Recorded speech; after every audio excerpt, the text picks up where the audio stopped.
Okay, we're going to conduct a little interview here of Edmund and Mavis Hillison, and they're going to tell us some history of their families and of the farm, and who knows what kind of questions we're going to come up for them, but we're going to put them on the hot seat and grill them for a little while. So, I don't know which one wants to go first, but like John was saying, kind of interested in how far back maybe you can trace your family roots. And, Well, Roger has done on my mother's side way back, but it's all Well, in the book. yeah, but just from your memory, what do you know? What I know is I remember when my mother, reading and hearing about my mother's parents both working in the East at Laurel Lord's, the famous tobacco company. They must have met there. Then, and I think he was a tailor or made shoes for them or something, and I suppose she cooked or took care of the kids. That I don't know. But What were their anyway, names? What were their names? Christina and I don't remember what the Chris Chris Wasn't it Chris? Chris Thorson, yeah. And that was your grandparents? That was my grandparents on my mother's side.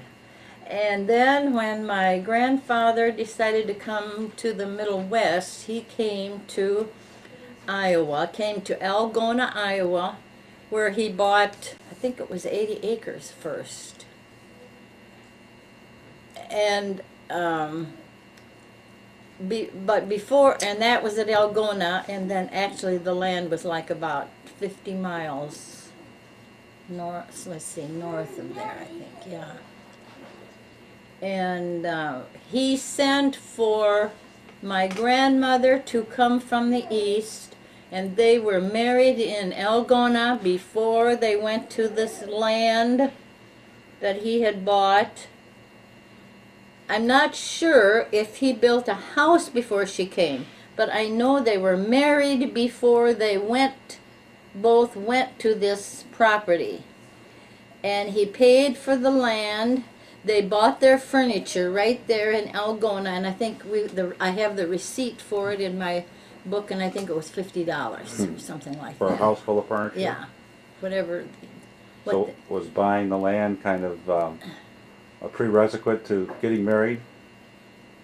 Oh Was yeah, like- everything had to be done just right, it seems like, and so that they had a place to go. Now, I'm not sure if he had the house built before he had her come. That I'm not sure of. Have you been to the place? Remember the house and Oh, things like sure, that? sure. That was not far from where I grew up, the Thorson homestead. The house is still there. The house is still there. Is there anybody there now? It may have been as relatives. A cousin of mine she and her husband bought the farm, so that farm is in the family. And I think that house has been remodeled. And then she had brothers that did the farm work. It was a big family. The boys were mean to the girls. They had to help the boys make hay, and they had to do the hard work, and the boys did the easy work. And This was the kids of Chris and Christine? yeah, my mother's brothers and sisters. And my mother's father had a brother in Hoffman, Minnesota, who had a store. And my grandfather sent my mother to work to this Uncle Breen, in Hoffman, Minnesota. And she was to work in the store, and she was like 14, 15 years old. And she worked in that store until she was married, for years and years and years, until she married my father. And then they farmed. Now, I know the farm where we lived was where my father was raised, but I don't know anything about his side of the family because his stepmother that was living in Soy City spoke Swedish, I suppose it was. And there was no other family around. I don't know anything about his side of the family. He had a sister, Aunt Agda, who worked, she lived in California and worked for a millionaire family, a banker, Zombro, in Los Angeles. Aunt Agda. And she was very special to our family. And, How many brothers and sisters did your mother have? gee, Lawrence and George and Louis and John and Bertha and Hattie and Dora. I'm not sure how many is that. 7. 7, 8, yeah, and several died at birth. And Uncle Lawrence, they all farmed in that area except Aunt Dora and Manford. He was a newspaper man. And Hattie, and then there was Hattie who was lived out east. Her husband worked for that famous lumber company out in Washington. Warehouser? Yeah. And he worked there so many years that his hands crippled, where he just ended up the same way as when he was moving lumber. That was Martin, Uncle Martin. And we visited Hattie and Martin when Edmund was in the service, and we were out there. We got to spend some time with them. We played cards with them, and were in their home several times. So that was fun. So we did keep in touch there. So what do you remember about your childhood, your school age days?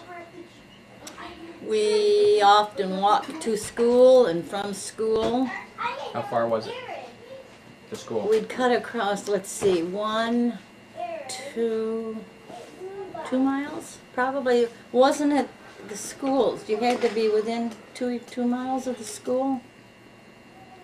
I think it was about 2 Tried to miles. keep it that way. Then we'd cut across the field. I had a brother who was adopted, and he was 4 years old when he came, but it didn't turn out so well when he grew up, and I don't know if he's living or dead. He was in the service. He was here a time or two after we were married, and since then I know nothing about him. But anyway, he also went to school then, and there were neighbor kids. The neighbors were the Johnsons, and they had like 7 or 8 kids, and I always liked to go over there and play because there were so many kids. And I don't know anything about that family anymore. And we had lots of cousins around. Christmas time was Yule-lukta time, and Christmas Koloss. We'd go to all the relatives' homes for a meal during Christmas. That was Kolossing between Christmas and New Year's. And let's see, high school. Oh, when we should go to high school, well, we had a bus for high school. Part of the time in grade school, the neighbor made a bus pulled by a horse, and it was like black paper around the outside of it. Anyway, we rode in this to school, and the horse, I suppose, was tied up in the schoolyard. And then Would one of the kids drive it to school and back? Yeah, Vern, he was the oldest of the Johnsons. He drove this buggy to school. And then there was walking and too sometimes. Remember walking in snowy conditions? Not walking to school in the snow. Sleigh. Go to school in the sleigh, and then sometimes we'd pull. My dad would tie the sled behind the sleigh, and we'd go home on the sled behind the sleigh when it was real snowy. And even behind the car, he used to tie the sled behind the car, and we'd go sliding. That was fun. Oh, but Edmund, what are some of your memories of relatives, history of the farm? I had 3 sisters. 2 were older and 1 was younger. And I don't remember what kind of a relationship I had with my sisters, I guess they didn't, I don't remember that they ever pestered me really. I suppose Well, how about the other way around? I don't know, maybe I bugged them. I never heard if they did or not, if they Can't thought I bugged imagine. them or not.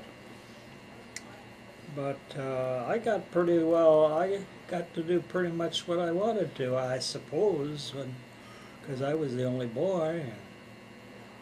They apparently wanted a boy when after they'd had two girls. My father was Thomas. Mother was Sarah. Thomas met Sarah through Aunt Guri Peterson, lived north of Lee, and Mother's brothers would come out to Lee to work for Aunt Guri, and I think that's when my mother must have come along at some time or other to Aunt Guri's place, and I think that's when Dad met Mother. And So where was she from? She was from Goldfield, Iowa. Long way at that time, still is. So the Hillisons bring their women in from Iowa, huh? It seems like it, yeah. It goes More way than- back. more Isn't than, that strange? once. Because my mother apparently went to Waldorf Academy when she was high school age. Was she the first one in the family that went to Waldorf? I think so. Aunt Waldorf Hattie was- went to Waldorf. Waldorf was just very young at the time. Waldorf was started in 1903, so it's 100 years this year that it's been in existence. But both of my parents are of Norwegian descent. Father was his name was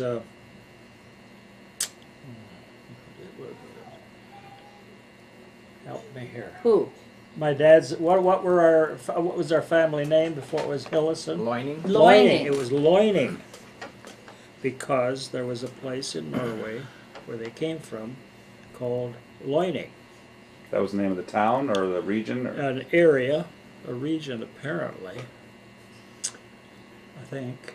And Amund Loining was the one that would be my great-grandfather that came from Norway, migrated, and he migrated to Sublette, Illinois, and from there he bought land in Willow Creek Township, and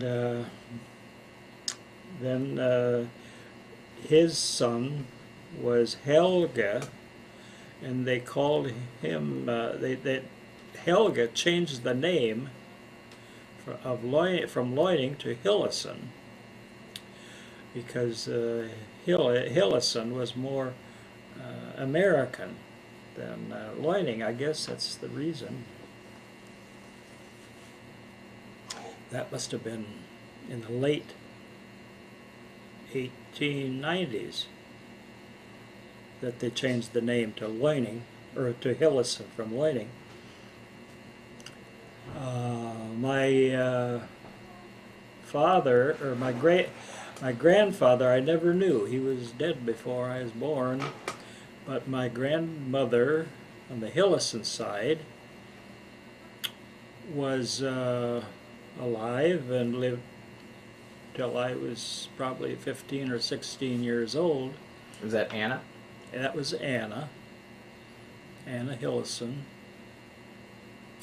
And of course there were a number of aunts in that family, and one boy, Lawrence, Uncle Lawrence, and they all had red hair. All the aunts had red hair, and lots of it. But I didn't get that gene of lots of hair. The hair has always been thin. It's non-existent now. So, and school was just a mile down the road here. We walked to school. I don't remember that Dad ever took us. I suppose he did. But I would walk with my sisters, my older sisters, when school was in session, and I suppose I just followed along. They walked ahead and I walked behind, I suppose. They were big, were big sisters. And then when my younger sister Ruth came along, she was 5 years younger, and she would trail behind. And by that time, I was in high school, and we didn't really have a bus to go to high school, but there was a family with a car, big old car, who would pick up. Was that Schindler's? Yeah, pick up students, take them to Pawpaw High School, because we were in a non-high school district. This farm was in a non-high school district.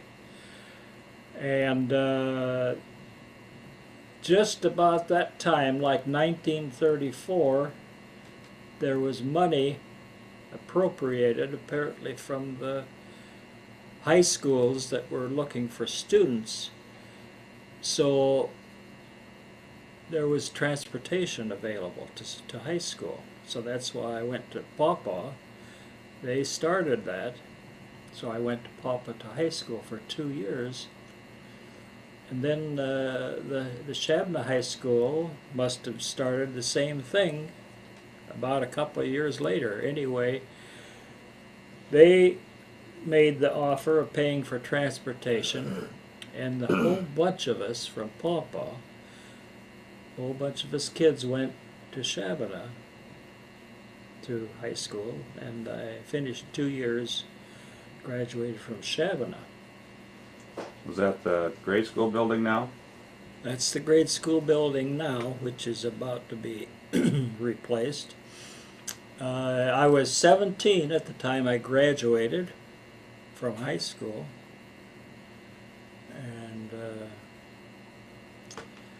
and then I was home for a year. I wanted to go on to school. I'd heard about Waldorf all my life, so I guess that's what I wanted to do, was to go there. And I had cousins going there. Who were your cousins going there? Opedals. Hmm. Paul Opedal, for instance. He was one of my idols in youth. I know he was from Iowa, and he was a little older and more savvy than I was. And I really thought he was great. And that's when we met at Waldorf. Well, that's kind of where we wanted to go next, I guess. Tell us a little bit about it, how you bet. What'd you think of Swanee the first time you saw her? And things I like guess that? I must have. He didn't have a had chance. I must have had my I eye on her spotted him. for quite a while. When she was a freshman, when I was a sophomore, of course, we had our eyes out for the freshman girls, New crop, huh? the crop of girls. I must have spotted her. Well, I remember walking on the street by Salveson Hall, and you and some fellows were walking. And I remember you caught my eye. Well, then we met. Then it was a choir picnic. Yeah. We sat together at a choir picnic and roasted marshmallows, and I burned him on the lip with a marshmallow. Branded him, huh? I branded him, and Big it got S. infected, and he had awful looking from that burn. That chased all the other girls away then. You know what you were doing. I guess, did it? Well, I guess so. I suppose Over it the did. long period, anyway, it did. So when was the picnic? How far into the school year was Oh, that? it's early. Right away. Early picnic. In the park. Get together, sort of a get together picnic. Choir, Waldorf choir. We, Get we to know each other picnic. had to try out for the choir, and I was so glad to get in the choir. So were you both in the choir? Yeah. Did the choir travel then back Oh, then? we Had- traveled all Had a good over. choir trip, 2 years, each year. Yeah, we traveled by bus, Around the Midwest? Midwest. Stay in people's homes, sing in churches. Omaha, I remember going to Omaha, Milwaukee, Chicago. Milwaukee, Chicago. So the two of you were Minneapolis. at Waldorf only for 1 year together? Yeah. So then, Dad, you graduated, and then what? You came home to the farm then for a year before going in Yes, the military, or that what? was graduated in 40. Well, then I stayed on the farm. 40, and then the next year, well, I graduated in 40. Well, then from 40 to the January of the next year, I was 40. It was 41. I was 21. Well, then around to the December again, of course, it was Pearl Harbor. And then I knew that I would be going to the service. And I knew right away that I was going to the service. So your plans prior to that were to come back and stay at the farm, work the farm? I had that in the back of my mind that I would, yeah, that I would farm. So you were of military age actually at the beginning of the war, but you didn't have to go in until right away. Let's see, December 7th. That was Pearl Harbor Day. That's when the war started. And then January, I was called by the draft Army, and I went and had my physical. Went to Chicago and had my physical, and by the time I was done with that, I had decided that I wanted to try for the Navy, flying in the Navy. I had my eyes set on that. And so at some time after that Army physical, I went to Chicago again to a Navy headquarters where I got a physical and made the application to get into Navy flying, Air Corps. And because of my 2 years in college, I was able to get right in. But I told them that I was helping my dad on the farm and that would like to stay on the farm until after harvest, oats harvest. And they granted that.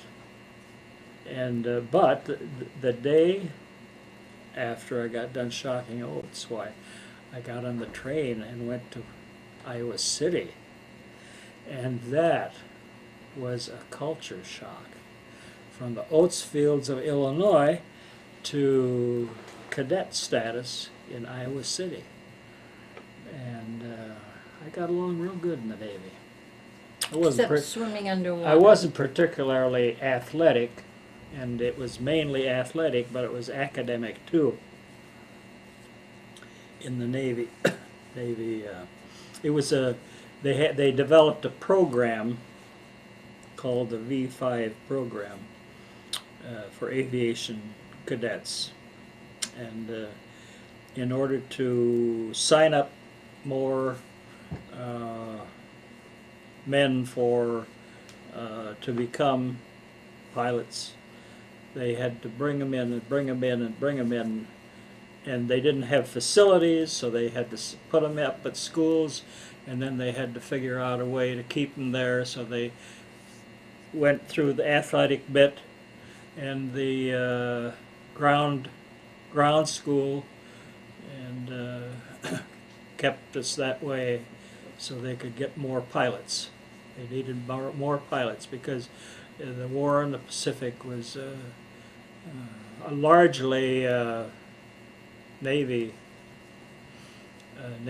flyers that did the air war. Not all, but a lot. And so the time at Iowa City, I was there at least 3 months, I guess.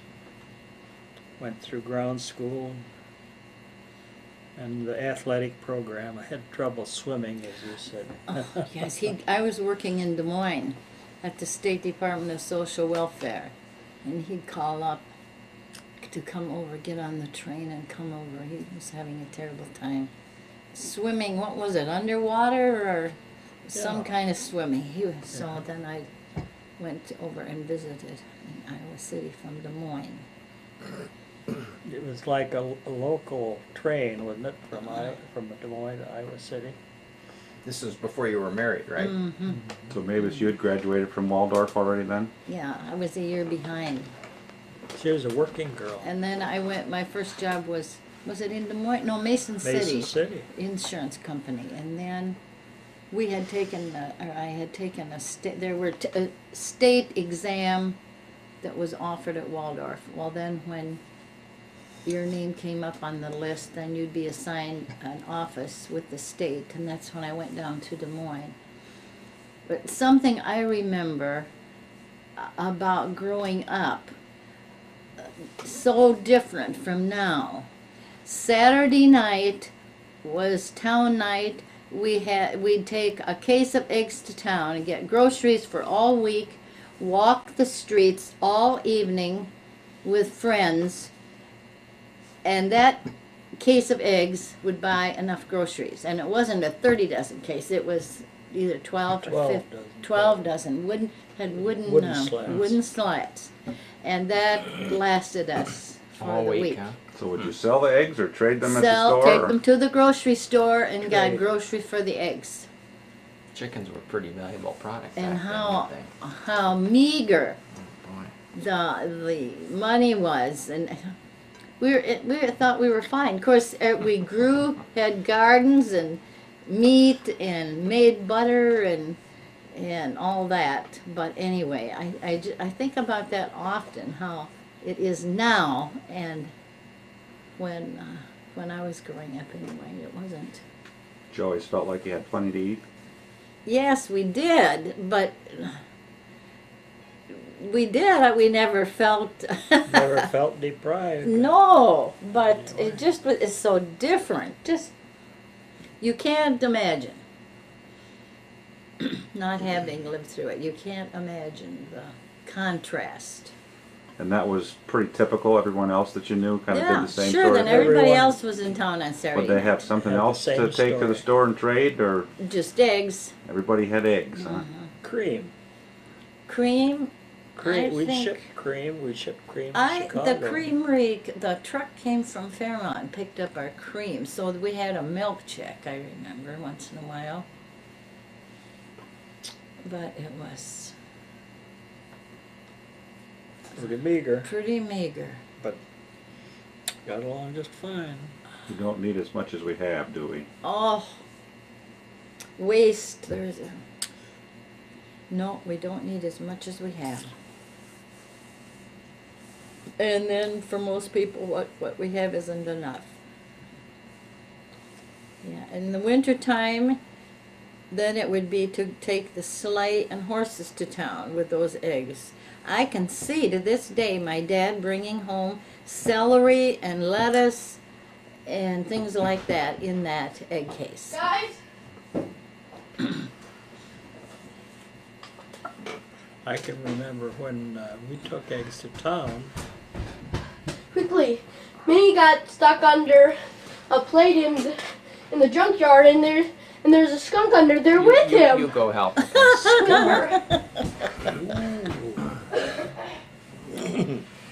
Okay. Let's see. Other memories from growing up. Dogs. We always had dogs. like now. Special dogs. My dad would train them. The dog would go out and get the cows. Trixie. She'd go out in the pasture and bring home the cows, round them all up and bring them home. Always had cows to milk. Yeah, there were always cows to milk. And then there was butchering. Butchering, that's how we got our meat. But we didn't have a freezer. Canned meat. You must have canned a lot of meat when you butchered an animal. I think Big it was in job. the winter time when they butchered, so it was cold and we'd keep because we didn't have electricity. I never knew of electricity on the farm. Well, we never You- had electricity until 1940. I was 20 years old when we got electricity. So we always never had electricity. That's just one generation away. This contrast. 2 generations with our grandkids now. But I mean, for us, how we're seeing how it was and how it is now. When did you have the first indoor bathroom? Oh, we never had. I never had indoor plumbing. Well, luckily, when Dad built this house, he built the bathroom in, so I always had a bathroom, knew about a bathroom. But we still had the privy outside, so. Where was that at? Well, it was, where the Cobb house was on that Uh-huh. platform. It was right just northeast of that, just Next You- to the well. a few feet. Next to the well. Yeah, well, that well was never in use when, Oh. as long as I can remember. It was always filled up. But you know, it caves in all the time, that well. But we luckily we had water in the house, and We didn't. we had gas lights. and Lamps. We We had lamps. had radiator heat. Did you stay up very late at night? I don't remember that we were up Gab- late at night. No, unless we were playing rook. A rook goes back to those days for me. We That never was, played cards here. Never played cards. You didn't ever Uh-uh. play cards? No, Yeah. never played cards. I don't remember what we did at night. The girls. We had a phonograph. We didn't have kids to play with. Neighbor kids. We didn't Oh, play with them. What'd you Yeah. have for livestock? Well, we had cows. We milked cows, and we had a few pigs, and then chickens. We've always had some chickens. And Dad built that double-decker chicken house. That was a big thing when he built that. There was a good chicken house by standards then, and then he added another story to it so we could have more chickens. We had chickens when I was farming. yeah, we had a lot of a big chicken house. And then there was 4-H. You had 4-H when you were growing up? Yeah, seems like my dad was 4-H leader. Yes, we had calves, and once one of the calves got out. It was Russell's calf. And it was just before fair time, and got out of the pen and way down the road, and somehow they chased it home and it died. Oh boy. I remember that, just before the fair, it died. And I can still remember that calf. Yeah, we had 4-H. I don't know if we had pigs, but I know we had calves. So that part. Well, Mom, wasn't your dad a pig man? Yeah, he was a pig man. At one time he sold a Duroc boar for the highest price of any pig that was sold in the U.S. at that time. Wow.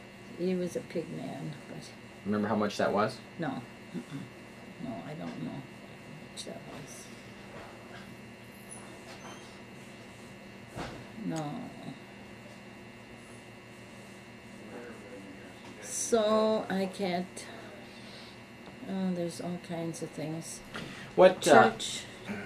after the war was over, Dad? What was the first year of married life here at the farm like? Where did you live? What was that? Do you remember much about that first year? Oh, For sure. sure. We moved in here with the folks. Steve was a We baby. lived in the Gumma, and we all had All lived meals here together. lived Yeah. together for about a year, a little over a year, I guess, maybe close to 2. Well, Dad moved the house out from Lee, the chapel house where you ours. That was the chapel house, you know. Because that was used to be the chapel, a church chapel. We lived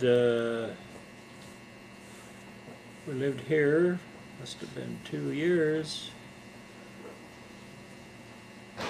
before the folks could move in over there. We had a big party here, remember? Halloween party. Yes. Before we furnished this house. Before we redid this house. Everything was bare, and we had a big Scavenger Halloween hunt party. all over the house. We refinished all this woodwork. It was crazed and cracked. And we refinished all that when we were getting settled here. And what else?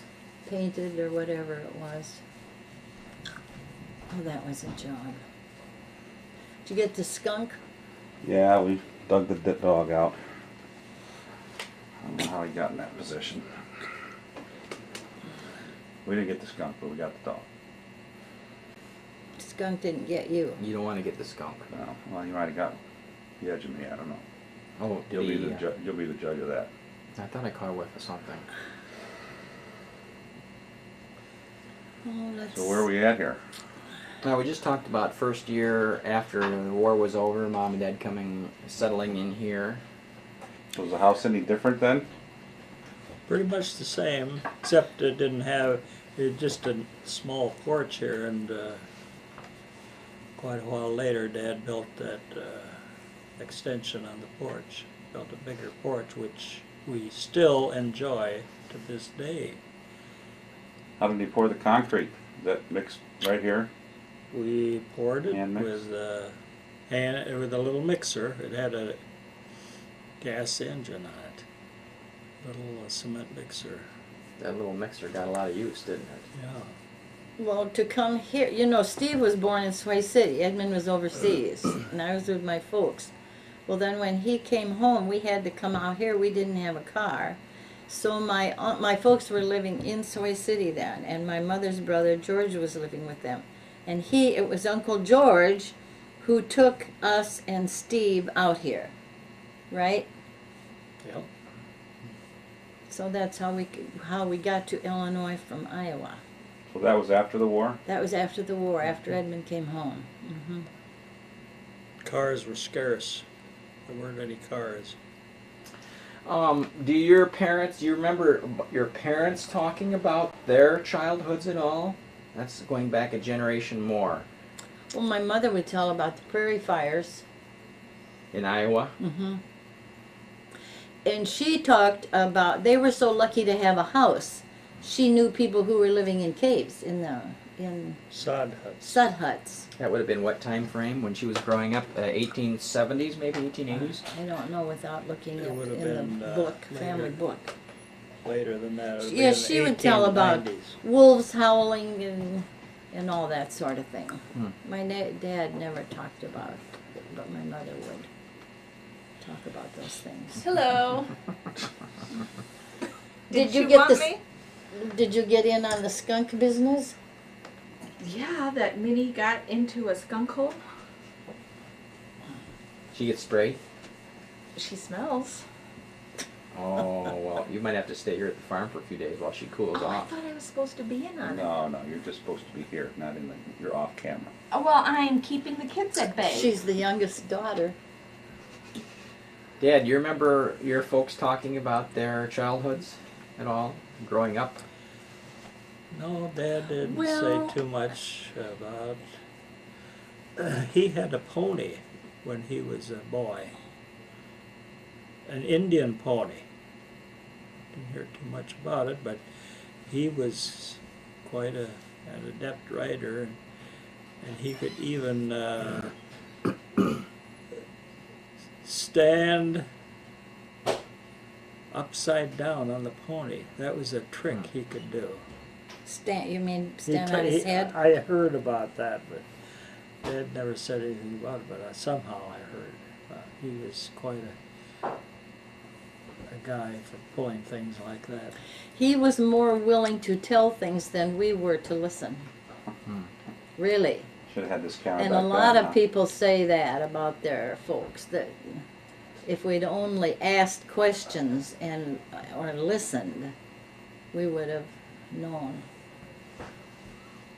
But because I think Grandpa would be good to sit and talk, but we didn't pay attention. He would tell about the pond. That was one of his pet things, the pond. The one we were talking about this afternoon? Yeah. Well, didn't he ice skate? So did He'd Lawrence. skate on the ice. They were good skaters. He never told about the girls skating. It was always him and Lawrence, apparently. And then the dance in the barn. You know, that dance in the barn, that had been before Dad's time, but he heard about it, I think. When they built the barn. They built the barn. Well, who built the barn? Well, that was Amon Loining, I think. Amon Loining, that goes clear back to Amon Loining. I think so. Wow.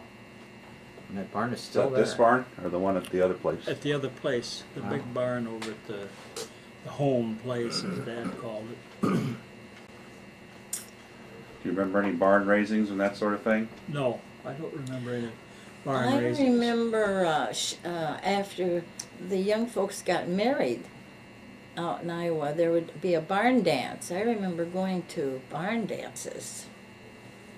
I don't know if they danced in the haymow or where, but big parties out in the barn. You may have talked about this while I was rescuing Minnie from the skunk, but what were your feelings when you went into the service? Were you gung-ho to go do your duty? Were you... Definitely wanted to get in there. Yeah, I never expected that I would be coming back. I figured when I was gone, that when I left the farm, that would be the last time. Everybody that you went with, you think, sort of had the same I think so. attitude? Yeah, same attitude. Yeah. Never expected to be back. But I wanted to fly. I wanted to learn to fly, and it was a good thing. I got along fine in the Navy. I wasn't a good flyer as far as that goes. I just good enough to get by, I guess. Well, you got to Hawaii. Got to Hawaii and the Southwest Pacific and to the Philippines. You got back, that makes you a pretty good flyer. Got good enough to get land and get safely back. Mavis, what were your feelings at that time? Remember how you felt about... Oh, I was sad.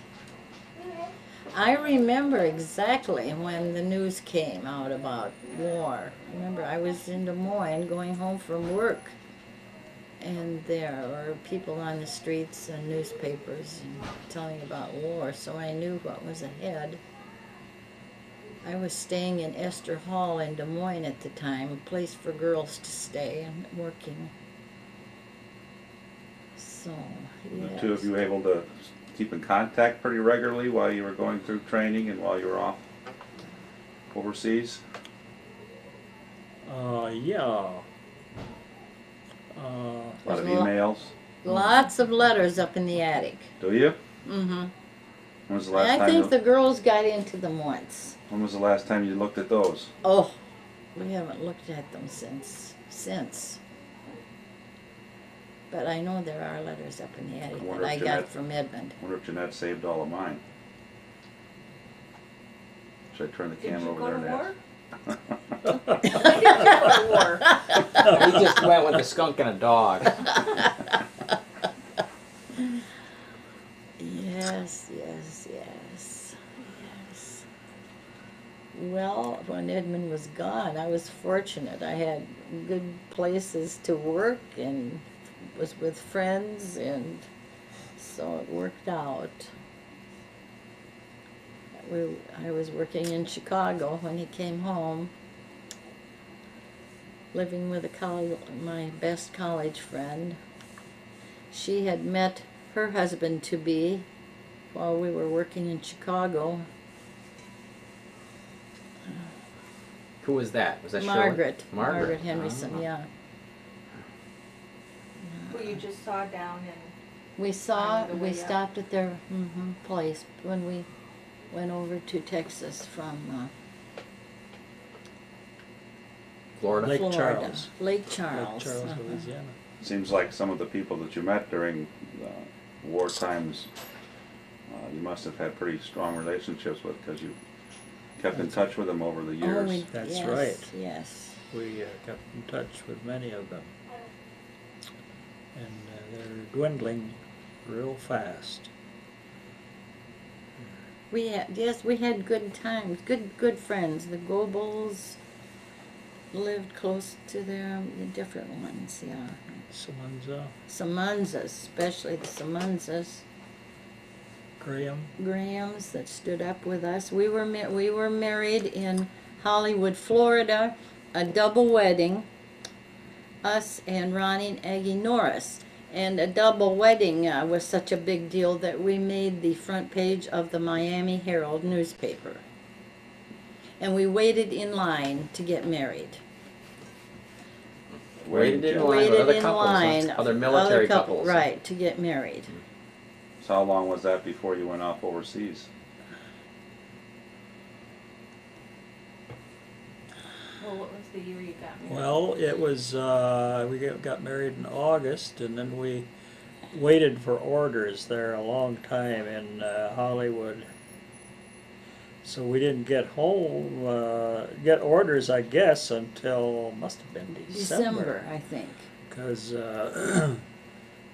we came home and we're here for, Christmas?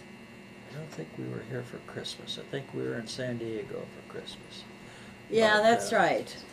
But we were here, it must have been November. And then I went overseas and sent for you. Was that the way it was? Yeah, I guess so. No, you went to, when I went down to, you sent for me to come down to Florida to get married. And I was working in Des Moines. Well, the only way I could get down there was to go on a troop train. And I was just lucky I got a seat on a troop train. There was no food, no air conditioning. The windows were open, and it was all soldiers except me. You and 300 soldiers. Huh? Yeah.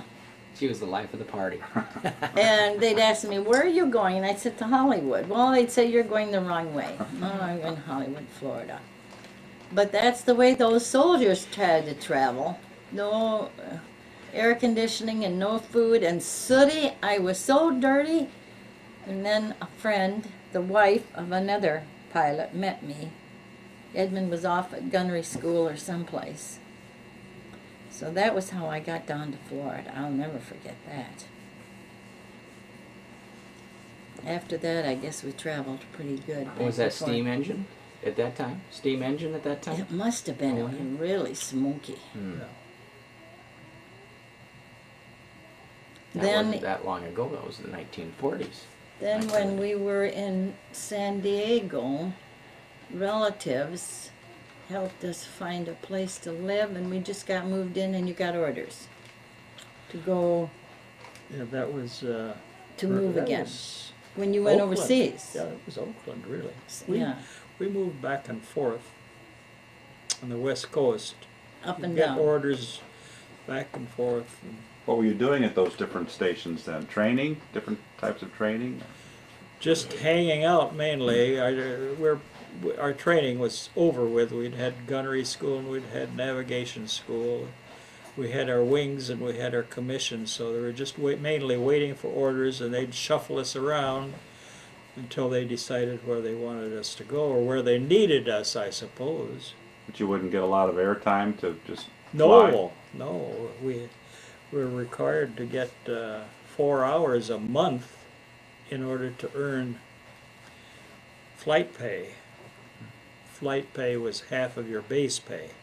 Do you remember how much you got a month? No, when I was a cadet, I got $75 a month. And then when I got started flying, well, then I'd get flight pay, and I think that was half of the base pay, which would have been 35 something more dollars, and that would have been close to around $100 a month at that time. Well, how could we? Then when I got my commission, why then of course I got more, but I don't remember how much it was. Mom, do you remember how much you were making when you were working in Chicago? No, I don't. But I was making enough so that I could pay rent, expenses, and then the money that I got from the government, from Edmund's check, I could save. So when he came home, we had enough money then to buy a car. But there were no cars to buy. Well, we got one in Shabna at Firkin's Garage, What brand did they have at that time? Pontiac. That was a Pontiac. Pontiac. Huh. Yeah. How about that? So when you came back to the farm then, what was the farm like? What kind of machinery was there, and what kind of livestock was there? What was farming like when you first started? Well, Dad had a row crop tractor, John Deere putt type tractor, An A? Model A, the old style Model A, Steel wheels? steel wheel. Well, about that time, he was able to get rubber, and we got rubber on the tractor, tire wheels. But we still had a team of horses at that time. I remember planting corn with horses. Checking it in. Yeah, checking. Oh, speaking. But that didn't last long. When did they stop doing that? Well, around 40, it was the middle 40s when we started. I couldn't imagine planting corn without that check thing. I thought I could remember you planting with a check wire when I was a kid. Oh. You'd clear at the other end of the field. You'd move the stake over and stick it in. Yeah, Could you have been doing that when I was still I 4 or know. 5? I remember checked fields when I was a kid, driving down you? the roads and seeing the lines in all directions. Maybe. So is that pretty typical of the time then, to have the farm have a small tractor and still be using horses? Were you Yeah. ahead of the times? Or? Yeah. Yeah, that was pretty typical, I guess. And I was thinking, before I went into the Navy, I told you I was, we were shocking oats, and it was threshing to get the oats. Oats was a big crop. And then after the war, Dad had a combine. So in those 3 years, we went from threshing oats to combining oats. That was from 42 to 46. Boy, that's a big change in a short time. Yeah. How did you thresh the oats? We cut it with the binder, which would bundle it and tie it, and then we went along behind and made shocks out of it. Yeah, I remember shocking oats. Takes 9 bundles to make a shock. And that's the last job on the farm I did before I went to the Navy, was shocking oats. I remember shocking oats. Mom, you got in on that? Yeah, I remember shocking oats. And I remember driving the horses, disking, and once I had a runaway, the horses ran all the way home, and my mother told my dad I couldn't be on the tractor anymore. tractor. around the driving the horses anymore. That old Fury. Yeah, Fury, Fury was one of the horses, and Fury was foxy.